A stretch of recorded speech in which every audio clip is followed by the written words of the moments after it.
Hello, everyone, and welcome to episode 130 of the Mighty Whites podcast. Should we panic? I don't know, but my gut says maybe.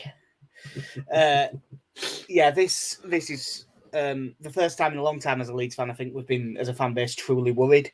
How are your level of worries, Casey? I'm going to say I'm up to a 6 out of 10. It's slowly climbing with each passing game at this point.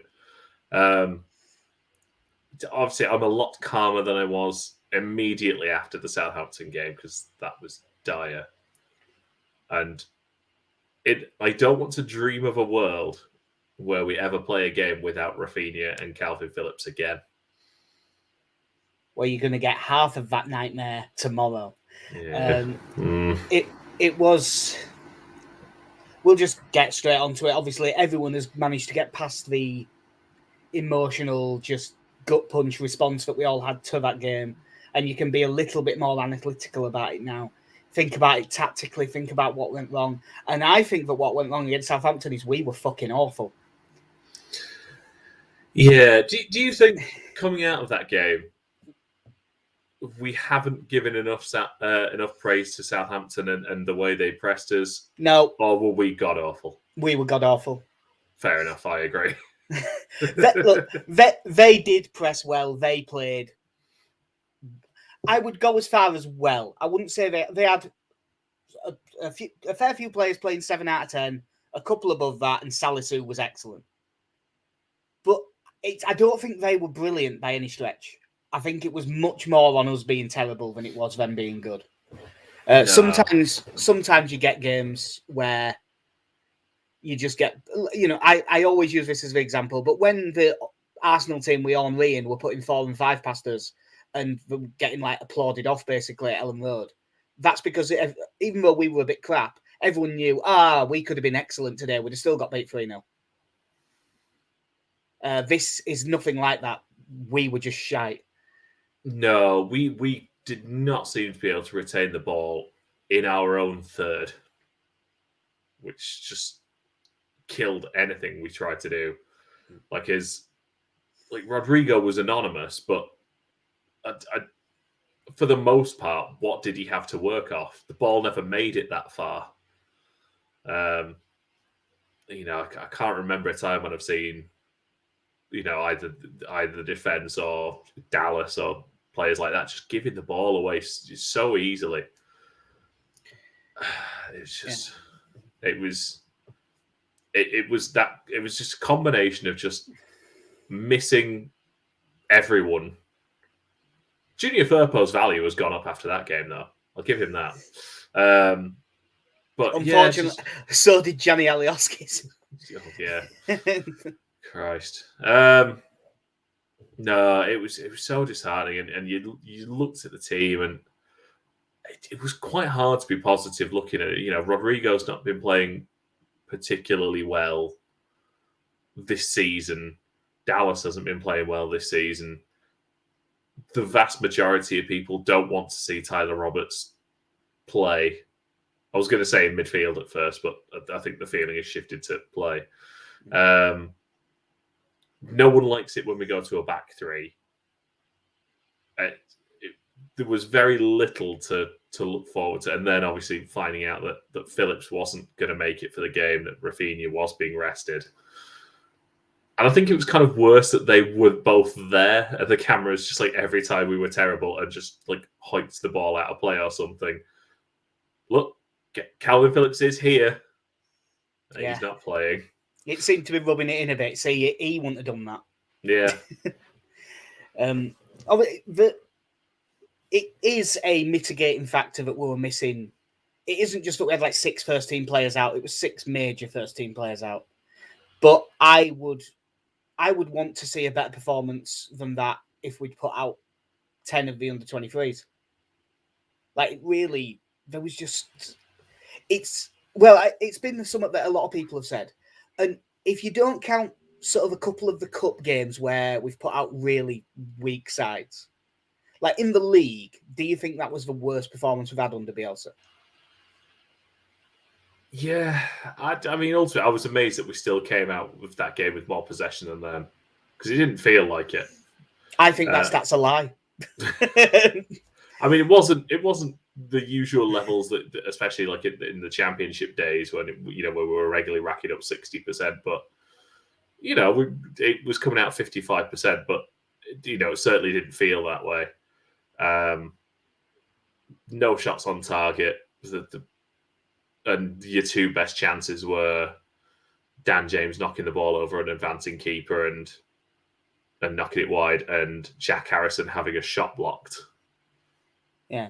Hey, we might as well list all of them. Sorry, no, I forgot about Dan James's cross. Yeah, no, I'm going to say we might as well list all of them. Tyler Roberts had a shot from about 35 yards at the end of first half. There you go. That's all of them now. Rumour has it that actually curled around full circle and came back to Tyler Roberts. Yeah, it was... Yeah, because a lot of people afterwards have said away at Brighton last season, and that was really bad as well. And we just don't think of it in the same way because it was the only defeat in that really good run that we had at the end. So you sort of forget about it. But I'm sure that we did in that game. We didn't create very much at all, but we created something, I think. This is the only time I've watched Leeds and watched them create absolutely nothing since Bielsa took over. It really was hard to watch. It's kind of that full circle thing of, we had, and again, going back to the championship, there are a number of games where you were there going, we've created, we've had 15, 20, 25 shots on goal and only scored one. Or, there's the Wigan game and stuff like that. There's very few games we've actually come away from going, God, we've done nothing going forward. There was no outlet there. Couldn't play through the middle. We just couldn't hold the ball, and we just didn't seem to be able to get Harrison and James into it. And I know, obviously, Calvin's a big part of that kind of spraying those quick diagonals out to them, but without that passing range there for them, they were dropping a lot deeper to try and get on the ball. And that's when you're seeing Dan James trying to receive a pass from, Shackleton still in his own half, and he's trying to turn and do something with it, but nothing came off, did it? No, we were just... I mean, I think Melier played fine. He made a couple of good saves. Other than that, I don't think I could... I definitely couldn't give anyone else higher than a 6. And, that includes Shackleton. And Shackleton did fine, which is why he probably got a 6.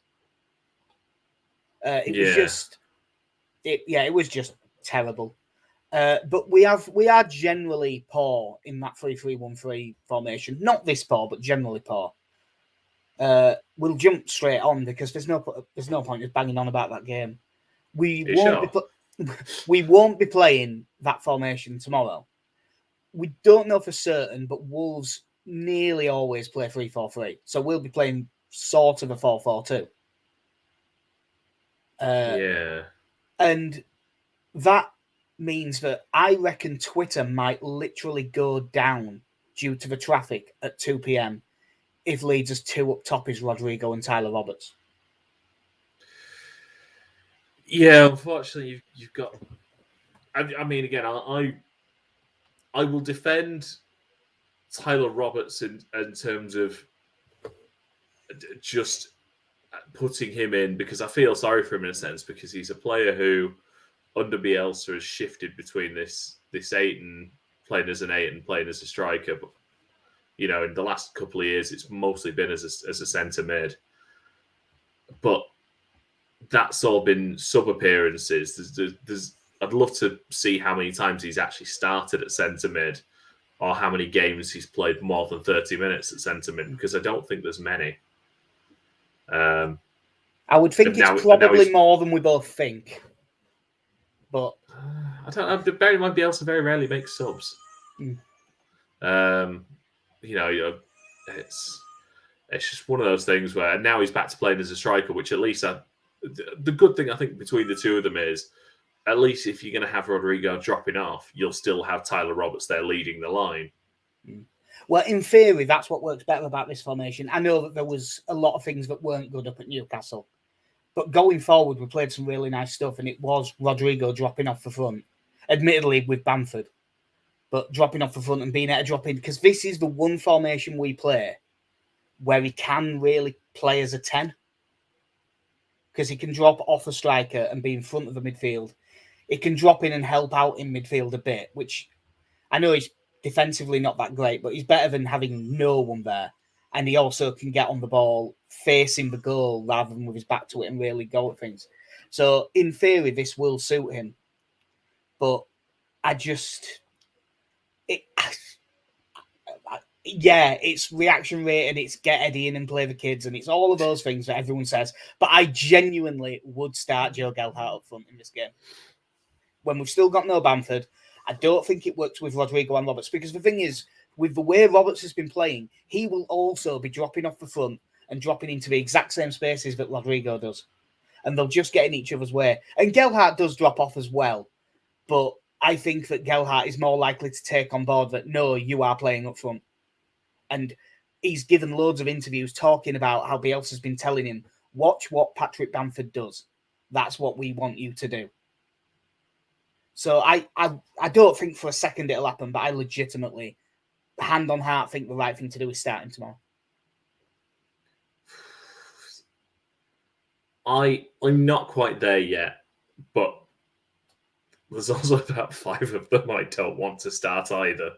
Yeah, like it's got to the point where I'm like, well, I've got a starting 6, and let's just defend it from there. But yeah. We haven't even got onto how there's just no one to play in middle of midfield. So... well, there wasn't anyone there last week either, so poor Mateus Click. Yeah, I feel sorry for him. So we've got Rafinha back, which is always massive, but no Phillips, no Bamford, no Firpo, no Ayling, no Robin Koch. And no Willy Bolly for Wolves as well, I believe. If there's no... I mean, it's... In theory, no Phillips in this game would be less of an issue than normal, because we don't really have that singular DM in this formation, which would be fine if we had any other centre mids. But if there's no Ayling, Shackleton's going to play right back. If there's no Firpo, Dallas is going to play left back. So Click and who? Like, is it Strike at that point? Like, or does I think it's more likely than Forshaw. I didn't think Forshaw was particularly great when he came on against Southampton, and I thought he looked knackered after half an hour. And so slow. So Strauch has played sort of as an out-and-out centre mid in the 23s a bit, and Bielsa does trust Strauch. Honestly, I don't think this is likely either. Does he play Shaq in midfield and either Dallas right back and Harrison left back, or the option that I think is actually better, but I just don't see in a million years, Shaq plays in midfield with Click and Cody Drama starts? Yeah, I'm trying to think if the other way he goes for it, and then this would be sort of the wet dream for a lot of people, would be Rafinha starts as the other centre mid with by the James way, I and Harrison apologise White. if that's getting picked up by the microphone. It is, and I don't blame her for crying, because we were speaking about the Southampton game. Yeah, that is what set her off. Yeah, that would be the alternative, I think, to any of that. But again, like I don't want Rafinha being taken out of his best position. As much as I want Harrison to play ahead of Dan James, but Dan James has had a decent run so far. Rafinha has to play. You know, unless you then do start Joffrey and either Roberts or Rodrigo plays in there. Oh, God. Again, the same problem. You can't play Rodrigo in a midfield too. Like, that's footballing suicide. What do you mean? It works so well against Burnley. I mean, of the two, if you were going to play one of them in a midfield too, Roberts is the better option of the two. Like, there's no doubt about that in my mind. But I don't think either one of them is particularly great for it. I just keep looking at it and thinking, I think it's going to end up being Forshaw and Click. Because I don't think he's going to, like, when I say Strout's played in as an 8 in the 23s, like twice, once for about 45 minutes. It's really not for very long. And Bielsa does, although he hasn't played him much, we know that he loves Forshaw. So I've got a note later on this that says, well, it's 2v2 in midfield, bless you, but it's 2v2 in midfield. And if they play like Neves and Moutinho, they're both really good players. But physically, we can probably win that. Yeah. Not if it's Click and Forshaw. I'm just trying to think, like, and I don't know if it's because of the comparison point between Strike and Phillips. If I will actually prefer seeing Strike play further up and not having to imitate Calvin Phillips' role, and instead just play as a more deeper midfielder, but without the importance that Calvin Phillips has to play with. Because in theory, they will be pushed up quite high because with the way Wolves play the back three and the wing backs really do bomb on and the wingers. So the centre mids do tend to be quite deep. I do think that there's a chance that they might like play Hwang Hee-chan up with Jimenez to force us into a back three and almost play Traore as like the 10. But basically just have him off the strikers and just him dropping in, getting the ball and just running at us. Because if they do that, I think we're in serious trouble. I did put Jimenez in my fantasy team this week. I didn't, but I did put Traore in. Although in fairness, I put him in last week. I just didn't take him out. Oh no, I actively swapped him with Rodrigo. Yeah. So with we like, in theory, when we've played this formation, we have been a little bit better going forward. Does that formation change give you any hope, or is it just Rafinha gives you some hope? No, I do feel better about the formation change. I think we do play better with a back two. Obviously, there is the issue of who will play with Mateusz Klich, and God, what do we do if Mateusz Klich gets injured? But no, I do feel better about it. There's not as many times we've had to switch to, like I say, what will essentially come to a 4-4-2.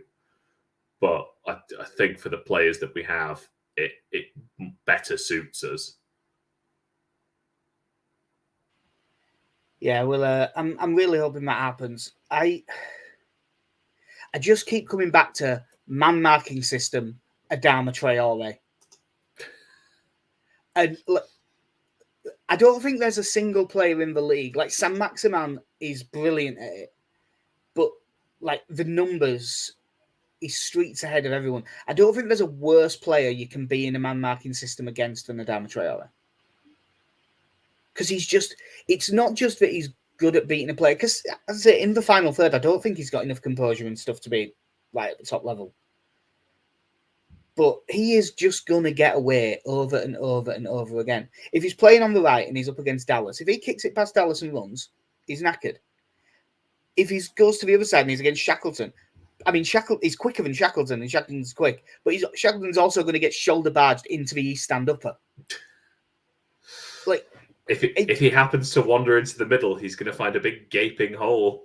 Yeah, just a huge hole in the middle for him to just run through, and that's without them having three at the back. So whichever centre back gets free will also just be able to waltz straight through.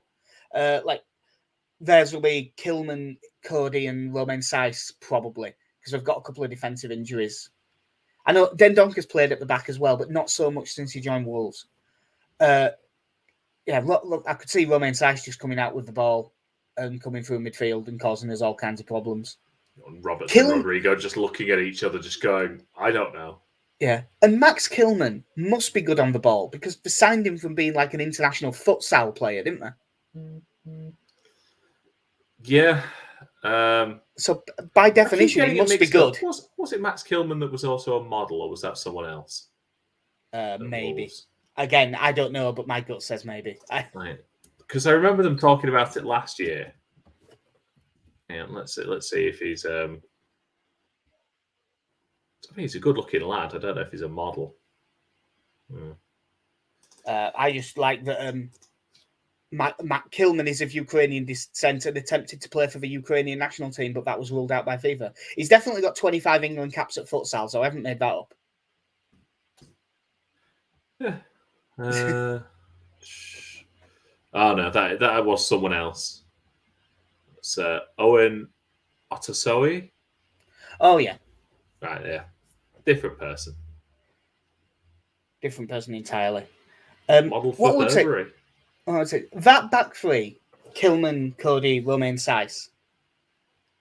You'd say that can be got at. Yeah, I mean, you've got to hope with the pedigree of Rodrigo that with the support of certainly James and Rafinha, which I assume it will be on the wings, that he's going to get the service, or that he's going to drop in and pull someone out of there and give Tyler Roberts a bit of space to do something. But I do think between the two of them, it essentially needs to be that, no, I'm the one that drops. And basically, it's whichever one Rodrigo's better at. Sorry, I got that in a Walter White voice. I am the one who drops. I did think the other one that he hasn't really done it since I don't think it is since the Championship, actually. He might have done it once against like Sheffield United. But he could push Harrison up front. Because he has played him as a 9, as an experiment a few times. Like push him up with probably Rodrigo. Because he's good at pressing and stuff, so... Yeah. And that way you can get James Harrison and Rafinha all into the side. And again, it's very yeah, it's very square pegs round holes, I know, but I'm just such is our squad. The thing is, if you want to not have any square pegs in round holes, you either have to play you basically have to play Forshaw, who isn't fit, or you have to play Drama at right back, or the one that I know there will be a few people screaming, and if he doesn't get named in the lineup in 8 minutes for the 23s, I'll start thinking maybe Lewis Bate. You think it's a big step? You'd think he'd be a good shout for the bench, though, given the options. I would. If he does play tonight, I would be surprised if he plays more than 45 minutes, because we can't go into we have no midfielders. We can't go into it with no one on the bench to try and change it if it isn't working, which it probably won't. I'm just trying to think now in terms of as a bench. Like who? Like Drama would be on the bench, and he'll Cresswell probably. They'll both be on the bench because they usually are. Yeah, and then said midfield options. You'd have Somerville. To be honest, a lot of this obviously hinges on whether he starts or not, but it's most likely Forshaw, Somerville, Harrison. Yeah, well, Harrison. I like that. It's got to the point where we're trying to predict the bench. Yeah, no, I'm inclined to agree with you that James will get the nod over Harrison, but I think that could go either way, to be honest. But like the bench against Southampton was Klaassen as keeper, Shelder and Cresswell at centre back, Drama right back, Adam Forshaw, Crescencio Somerville, Stuart McKinstry, Sam Greenwood. You know, it's I would willingly trade McKinstry for Bate on that one. Yeah, I think that you've got to, especially seeing as, in theory, we're saying Harrison's on the bench. So Harrison and Somerville is plenty. You don't need another winger. Although McKinstry can play central as well.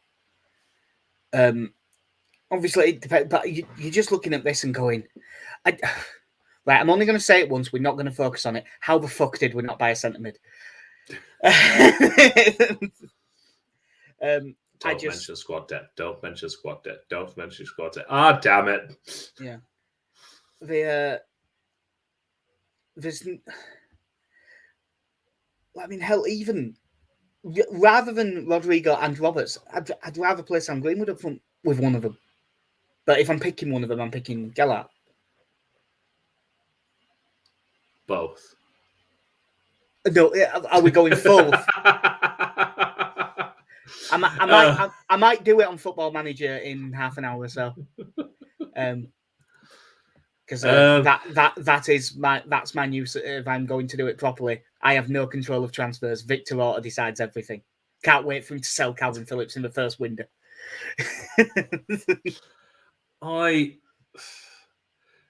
As a neutral, if you're interested in this sort of thing, it must be fascinating to look at like the options we've gone through there that we're talking about, either having a centre-back move up and playing as an 8, a left winger potentially moving to play as you'd left back, and a former right winger playing as centre mid, a striker playing as a number 8, a different striker also playing as number 8 and getting in the other striker that sometimes plays as number 8's way, or Adam Forshaw.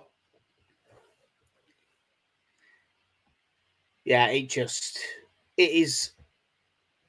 I know that we've been unlucky with injuries, but this is like it's negligent squad building. Is this?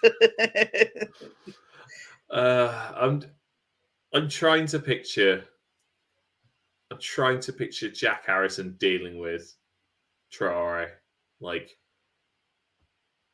and it doesn't look good. As much as I know I think he's better athletically for it than Stuart Dallas. I think Stuart Dallas is so much more disciplined and tactically aware of that role. Yeah. That I think Jack Harrison will get torn to shreds. Yeah. And whichever one of James or Harrison plays, they're going to have plenty of defensive work on anyway, chasing back after Nelson Semedo. Yeah. I mean, he bombs on like mad down that side. I'm not sure which one they'll play at left back. Probably that Marcel. Probably. He's less of a worry, which is good because that's Rafinha's side. But because Rafinha doesn't really have any defensive discipline, not saying he doesn't have any is harsh. He doesn't have as much. He may still get away and end up causing a threat, but you're sort of willing to trade it off with Rafinha. Yeah, and the other thing to that is, if you're playing James and Rafinha, it does open up the counter-attack much more. Now, whether we can actually reach them is an entirely different question, but in theory, you've kind of got that option of breaking, pretty quickly upfield with sort of a front four of two quite good wingers. Well, a quite good winger, a very good winger, and two iffy strikers. Now we'll have a great striker because Joe Gellart's going to play. You're right, it does. The problem with trying to focus on... You can't focus on counter-attacks against Wolves because I know they've changed to Bruno Lage and he is more attacking than Nuno was. But the truth is he has just kind of gone into what Nuno was playing and made him a little bit more attacking. It's gone from very defensive to defensive. Yeah, they still sit deep. They still play a back three. When he first got the job, people thought that he might really push on and like get him really attacking and stuff, but he just hasn't. And I know they had a bad start, but they've picked up now. What have they got? 4 wins, 4 defeats, but they've won like 3 of the last 4. And that result against Villa, coming back from 2-0 down with 10 minutes and stoppage time left. No, that's a massive win. It's not the result you wanted to see after our terrible performance that Wolves had a 10-minute 3-goal turnaround. The more you talk, honestly, in my head, the question is, do you start Joffrey or do you play Cody Drama? Like that for me should be the question. So that you have one fewer square peg. Yeah, like, either you do it to then have someone else who knows midfield, the central midfield role better than Pascal Struijk. And honestly, I think I'd rather have Shackleton there and Drammer at fullback. But yeah, because there isn't someone else who could end up shoved in at right back if Shackleton played centre mid, is there? Like someone who's played there at some point that I've forgotten about. Inverted fullback Jack Harrison. I mean, other than Dallas, because we're going to need him to play left back. No, not that I can think of. Because I keep going, is he? Because he's not likely to let shove Llorente there and play Struijk at the back with Cooper. Or play Charlie Cresswell at right back in a scene reminiscent of Tony Pulis' Stoke, where he just picks centre backs at full back. Johnny Woodgate was a great right back. No, it's the one thing is, at least I feel like there is validity to this discussion about those two. One, because I think if they play, I do think they're also there on some level of merit as well, and it's not just we have no one else. Yeah, it's not. It isn't. You've come off the back of them having a very good year with the 23s last season, and I think physically, I think Cody Drammer looks up to the job, as does Joffrey. To be fair, I think they're probably two of the physically bigger players in that team. I'd like to see Cody Drammer play, and to be honest, if you can't throw him in against Wolves, I don't know when you can really. Like that's nothing against Wolves, but if you're going to throw someone in, a mid-table Premier League club's as good as anyone apart from Norwich. Yeah, well, I mean, we have said basically the whole time Bielsa's been here, really. It's been sort of the one major criticism we've had, isn't it? That this would be so much less of an issue if in those games where we were 3-0 up last season, he'd have thrown Drammer on when he was on the bench, giving him 15 minutes at the end. If he'd have done the same with Gelhardt, because there were games, and especially, let's say the last 10 games of last season, we were safe, playing well. And yeah, maybe we wouldn't have finished 9th, maybe we'd have finished 12th instead. But the trade-off, and I know that sentence is hindsight, to be fair. But we did keep saying, we're 3-0 up or we're 2-0 up. Why not give one of them a go? And I'd feel so much more because if they had some experience, even if he'd never started a game, if Cody Drammer had played 4 games off the bench, you would just be looking at this and you'd probably, your first thought would be, well, start Drammer and play Shackleton in midfield. Yeah. But because he has never once given him a single minute, you do find yourself thinking, well, it's not going to be him. Yeah, and it's that odd thing that Bielsa does where, like, I don't know everyone, but I would say the majority of players that have been on the bench the last couple of weeks, Bielsa has a certain level of trust in. Yeah. Right. Okay, say apologies for the interruption.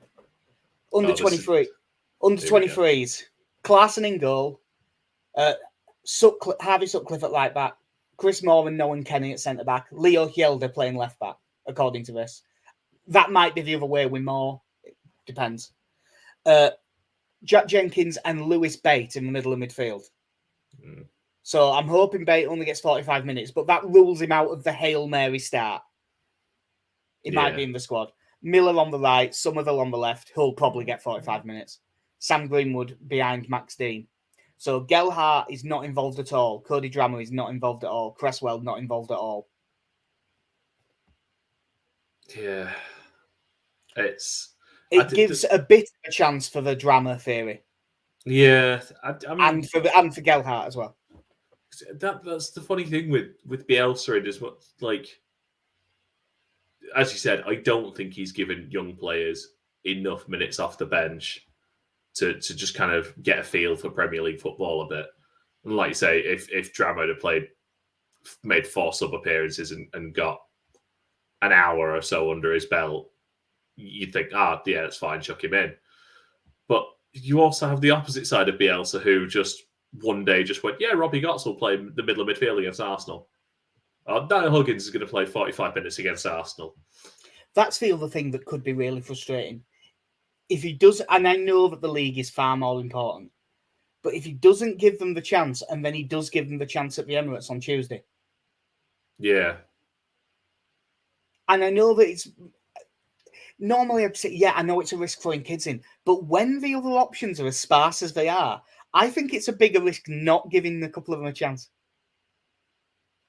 It's just that thing, it just builds up more and more, and you're just putting more pressure on players to play above themselves out of position, or that eventually you're just going to go, I know you haven't played any first team football before, but can you go, play right back against Man City, please, today? Yeah. Enjoy, and again, it's just that thing of just getting them the minutes where that's not such a big deal. And this, I'd rather them do it against Wolves and teams that are going to be in and around mid to lower table than it get to a desperate situation where you're doing that at Anfield all of a sudden because you've got no one. And the other thing, and by the way, I've now completely come round that I think I still would play Gelhardt, but I think I'd start Drammer as well. Cody Drammer's big strength is sort of 1v1 defending. And I think that's exactly what we're going to need in this game. Mm. Whether it's, Podence came off the bench and had a belt. And I think that it was mostly set pieces that he did it, but he was a threat ever since he came on. If they've got Traore and Podence on the wings, that's a real threat. So having a good 1v1 defender who's quite strong and stuff, and also who can carry the ball out because they won't chase back very well. And Drammer's really good at that as well. I think he's a real shout. The only bit about Wolves' team that we haven't really talked, and then we'll be about done, is he doesn't look back at his best yet, but Raul Jimenez is looking like he's back to being himself. And we do great against physical centre forwards. Yeah. He's a worry because he's just started getting going again, and he did cause us, even though the goal he scored at Ellen Road was a massive deflection and stuff, he does cause problems for everyone. I won't see us being any different. Are we both assuming it's Llorente and Cooper? I would think so, yeah. Yeah. Yeah, because I just don't say... if he isn't needed to play in the centre of midfield, I still personally would go Llorente and Stroke, but I don't think it's going to happen. No. And to be fair, I think Cooper was probably the better of the three defenders last weekend. Not that that's high praise for any of them. I know the way he came across for the goal was telegraphing the pass, but the mistake was Llorente's before. Yeah. You're kind of left in a situation where, he probably should have tried to keep showing him onto his left foot for the shot. But, I think Cooper, as it goes, is playing as well as anyone else. Yeah. It's not because he's done out long. It's just that thing of I think they're currently at a similar level. Maybe Strout's slightly edging it, but because Strout's younger and stuff, I'd be going right. I'll play him because he'll get better and better and better. As it that Cooper decision, I was really annoyed when he first did it. I've calmed down a bit now. I can understand why he went. I still think he should have stayed with Broha because I think it was a worse chance for Redmond than it became for Broha because he went across. But you are taught in that situation to go to the ball because they can mess up the pass and make the chance worse and stuff. So it's one of them. From what you're taught playing, it might well have been the right thing to do. I just think in that one situation, it happens to not be. So are we hazarding a guess? Not at what we think. No, I'm not hazarding a guess at this point. It's a fool's errand. Yeah, because we kind of have to do a prediction of some sorts. Yeah. Chaos. Chaos ensues and Adama Traore just sets a new record for yards covered with a ball. He's going to beat John Stones' record from last season. Yeah. Lose 3-1. I'm sorry, I've no confidence at all in this. I think that you can get like 9-5 now on a Wolves win, and I think it's a decent price. 5-6 days ago, it was like 23-10, which I think might have been the bet of the season. I can't bring myself to stick a load of money on it, but if it's still 9-5 tomorrow morning, I could see myself having 20 quid on it to make myself feel better. I'm going to be, you know what? I'm going to be stupidly optimistic and say we win this 2-0 for no reason. I'll be honest, I thought you were going to say I'm going to be stupidly optimistic 1-1. For what the Leeds under 23s, for what it's worth, were odds on. The team has come out, they're now 11-10. So it started drifting straight away. I have absolutely no confidence in going into this game. Wolves. I have no confidence. This is completely stupid reasoning, but it's just the sort of thing football does every now and again. Yeah. I just think that Wolves defend well enough that I think I do think we'll score. And basically because, and I'm stealing a line from All Stats That Way, because Rafinha and Inshallah. So I think we'll score one. But I think we're going to get absolutely ripped apart by runners. Mostly called Adama Traore. Runners to the left of them, runners to the right of them. Here I am, stuck in the middle as Mateus Click with no one to help me. Well, I was going war poetry there, but yeah, it kind of amounts to the same thing, really. So, no, I'm just going through like Dulce et Decorum S and just replacing gas with runners quick boys. An ecstasy of fumbling. Like, oh, God. Yeah. Jesus, Casey, you're getting all highbrow on this.